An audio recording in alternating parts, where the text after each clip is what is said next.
کے ناموں میں سے ایک نام المجیب بھی ہے. المجیب جواب سے، یعنی پکار کا جواب دینے والا. اجیب دعوت الداعی اذا دعانی، میں جواب دیتا ہوں پکارنے والے کی پکار کا جب وہ مجھے پکارتا ہے. اور جواب دینے کا معنی کیا ہے؟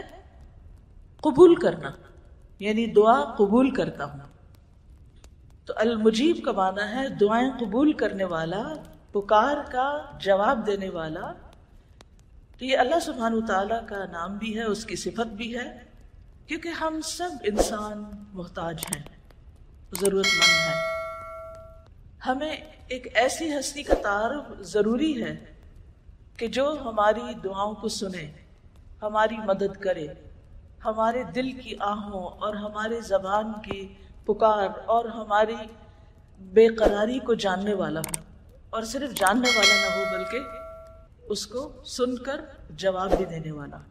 اب دیکھیے کہ جب آپ کسی کو پکارتے ہیں اور آپ کو اس کا جواب ملتا ہے تو آپ کی کیفیت کیا ہوتی؟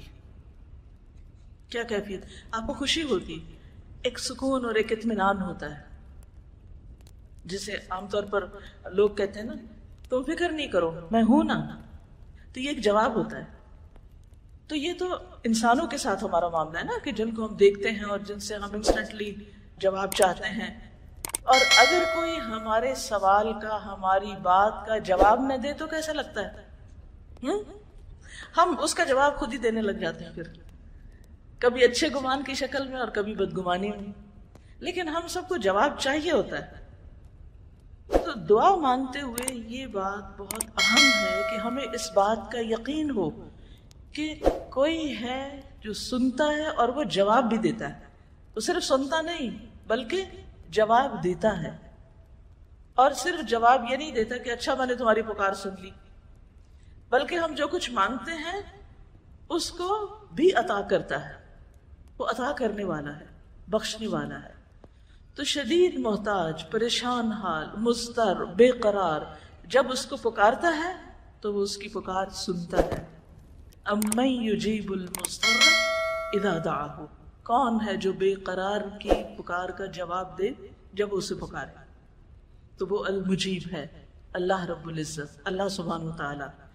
اور صرف زبانی جواب نہیں دے دیتا، بلکہ اگر کوئی بے قراری میں، تکلیف میں، مصیبت میں، مشکل میں اپنے رب کو پکارتا ہے تو وہ اس مشکل کو دور بھی کرتا ہے. یعنی مجیب کا یہاں معنی صرف جواب زبانی دینے والا نہیں بلکہ بندے کی حاجت پوری کرنے والا بھی ہے، اس کی ضرورت پوری کرنے والا، اس کی تکلیف دور کرنے والا، اس کی مصیبت کو رفع کرنے والا. جتنی بھی مخلوقات ہیں، صرف انسان نہیں، سب کے سب اس سے سوال کرتے ہیں. سورۃ الرحمن میں آتا ہے یسألہ من فی السماوات والارض، یعنی یہ صرف انسان ہی نہیں جو اس سے سوال کرتے ہیں، انسانوں کے علاوہ دیگر مخلوقات بھی ہیں جو اس سے سوال کرتے ہیں. یسألہ من فی السماوات والارض. تو آپ سوچئے کہ سب اس کے محتاج ہیں، سب اس سے مانگ رہے ہیں اور وہ سب کو جواب دیتا ہے، سب کی ضروریات پوری کرتا ہے. جب بارش نہیں ہوئی تھی تو ایک مرتبہ ایک چیوٹی ہاتھ اٹھا کے بارش کے لیے دعا کر رہی تھی. تو ہمارے علاوہ دیگر مخلوقات جو ہیں وہ بھی اللہ سے مانگتی ہیں، وہ بھی اللہ سے سوال کرتی ہیں. تو اس لیے ہمیں کبھی بھی اللہ سے مانگتے ہوئے شرمانا نہیں چاہیے، ہمیں کبھی بھی ہچکچانا نہیں چاہیے، ریلکٹنٹ نہیں ہونا چاہیے، بلکہ پورے یقین کے ساتھ کہ جب بھی میں اسے پکاروں اذا دعانی، وہ ضرور سنے گا، وہ ضرور جواب دے گا. اور ویسے بھی آپ دیکھیں کہ اللہ کے سوا اور کوئی جائے پناہ ہے بھی کون سی؟ کہاں ہے کوئی جائے پناہ اگر ہم اس سے سوال نہ کریں؟ کیونکہ بعض لوگ بہت جب تکلیف ان پہ آتی ہے تھوڑی بہت دعا کرتے ہیں، پھر ان کی تکلیف دور نہیں ہوتی، اس میں کوئی حکمت ہوتی ہے تو مایوس ہونے لگتے ہیں. جب ان سے کہتے ہیں اللہ سے دعا کریں، کہتے بہت دعا کی. تو یہ جو مایوسی والا پکارنا، یہ پکارنا نہیں ہے. یقین والا پکارنا جو ہے یہ بہت ضروری ہے. تو جتنا آپ کی دعا میں یقین ہوگا، آپ کی پکار میں یقین ہوگا، اسی درجے کی پھر قبولیت بھی ہوگی. تو المجیب کا جو لفظ ہے یہ جواب سے بھی ہے، اجابہ سے بھی ہے. اور اجابہ کا معنی ہوتا ہے گفتگو کرتے ہوئے، باہم بات چیت کرتے ہوئے ایک دوسرے کو جواب دینا. بعض اوقات اس میں سوال نہیں بھی ہوتا. مثلا دو لوگ بات چیت کر رہے ہوتے ہیں، ایسا تو نہیں ہوتا کہ ایک سوال کرتا دوسرا جواب. سوال اور جواب کی نشست تھوڑی ہوتی ہے. جب ہم سوشلائز کرتے ہیں، ایک دوسرے سے بات چیت کرتے ہیں، تو کیا کر رہے ہوتے ہیں؟ اظہار خیال کر رہے ہوتے ہیں. ہم اپنے دل کا حال سنا رہے ہوتے ہیں اور دوسرا اپنی بات کر رہا ہوتا ہے. تو اس کو بھی اجابہ کہتے ہیں. یعنی جب آپ کسی سے کوئی بات کریں اور دوسرا شخص اس بات کا جواب دے، رسپانس کرے، تو یہ اجابت ہوتی ہے. کہ بعض اوقات ایسا ہوتا ہے نا کہ آپ جیسے کسی دیوار سے بات کر رہے ہیں، کسی درخت سے بات کر رہے ہیں. کچھ لوگ سن کے اس طرح سنی انسنی کر دیتے ہیں گویا ان سے بات کی نہیں گئی، وہ جانتے ہی نہ ہو آپ کو، ایکنالج ہی نہیں کرتے. اللہ سبحانہ تعالیٰ ایسے نہیں کرتا. اللہ سبحانہ تعالیٰ جواب دیتا ہے.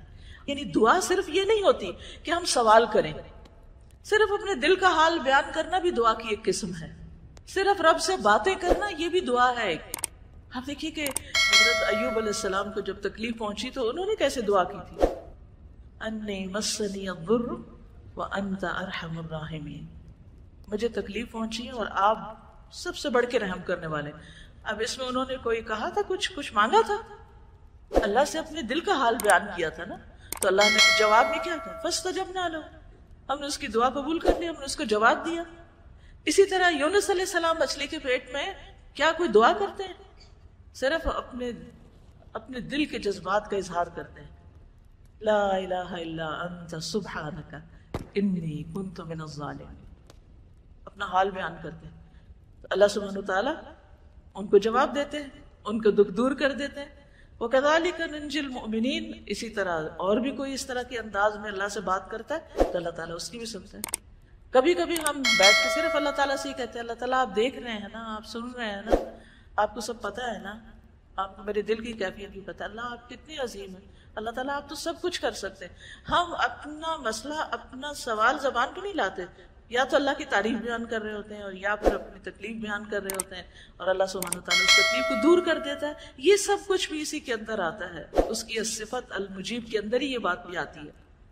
یعنی یہ دعا جس کو مخ العبادہ قرار دیا گیا یا اصل عبادت قرار دیا گیا، یہ عبادت کیسے بن گئی؟ یہ دراصل ایک کنیکشن ہے بندے اور رب کا، ایک تعلق ہے، ایک محبت کا تعلق ہے، ایک اعتماد کا تعلق ہے، ایک ایمان کا تعلق ہے کہ ہم اس کو اپنا سب کچھ سمجھتے ہیں، اس کو اپنا سہارا سمجھتے ہیں. حضرت یعقوب علیہ السلام نے کیا کہا تھا؟ انما اشکو بثی وحزنی الی اللہ واللہ بصیر بالعباد. اس میں بھی انہوں نے کچھ مانگا نہیں تھا، صرف اپنے دل کا حال بیان کیا تھا، اپنا غم، اپنی تکلیف، اپنی کیفیت کا اظہار کیا تھا اپنی زبان کے ساتھ. ایسے بہت سے مواقع آپ کو ملیں گے. تو دعا صرف سوال نہیں ہوتا، دعا اللہ سبحانہ تعالیٰ کے ساتھ ایک بات چیت بھی ہوتی، اس کے اوپر اعتماد کا اظہار بھی ہوتا ہے. اسی طرح اجابت میں کسی کی ضرورت پوری کر دینا بھی آتا ہے، یہ معنی بھی آتا ہے. کسی محتاج آدمی کو کوئی عطیہ دینا، یعنی آپ کسی کو دیکھتے ہیں کہ کوئی ضرورت مند ہے تو آپ اس کی ضرورت پوری کر دیتے ہیں، یہ بھی اجابت میں آتا ہے. اسی طرح کسی کے سوال کا جواب دینا، وہ سوال خواہ علم سے متعلق ہو یا پھر مال سے متعلق ہو یا کسی اور مدد سے متعلق ہو. کوئی شخص مدد مانگتا ہے آپ سے کہ ذرا ادھر آئے، یہ مجھے وہ چیز پکڑا دیں، کچھ بھی، تو وہ جو ہوتا ہے نا کسی کا لبیک کہہ دینا، لبیک، جی ٹھیک ہے میں آ رہی ہوں. جیسے آپ کی والدہ آپ کو بلاتی تو آپ کہتے جی امی. آپ پورا جملہ نہیں بھی بولتے، آپ کیا کہتے؟ جی امی. امی نے بلایا، آپ نے کہا جی امی، اور پھر آپ فوراً پہنچ جاتے ہیں. تو یہ جواب دینا ہے. یعنی اگر آپ اپنی جگہ پر بیٹھے ہوئے کہہ رہے ہیں آ رہی ہوں آ رہی ہوں آ رہی ہوں، کیا یہ جواب دینا ہے یا پہنچ جانا جواب دینا ہے؟ آ جانا جواب دینا ہے، آ جانا جواب دینا ہے. تو جب اللہ سبحانہ تعالیٰ سے ہم دعا کرتے ہیں نا، اور وہ اجیب دعوت الداعی، تو وہ صرف یہ نہیں کہتا ہاں ہاں میں نے سن لیا، مجھے پتا ہے تمہارے دل میں جو کچھ ہے، بلکہ وہ ضرورت پوری کر دیتا ہے بندے کی، اس کی تسلی کرا دیتا ہے، اس کے دل کا غم دور کر دیتا ہے. کتنی دفعہ انسان کی ضروریات میں سے صرف کھانا پینا نہیں ہوتا، بلکہ اس کی ضرورت کیا ہوتی ہے کہ اس کے دل کی اداسی دور ہو جائے، اس کا غم دور ہو جائے، اس کی بے چینی اور پریشانی دور ہو جائے. اس میں انسان کو بعض اوقات لفظ بھی نہیں ملتے بولنے کے لیے، مانگو تو کیا مانگو. یعنی بعض پریشانیاں ایسی ہوتی ہے کہ انسان کو یہ سمجھ بھی نہیں آتی کہ اسے کیا کہنا چاہیے اس وقت.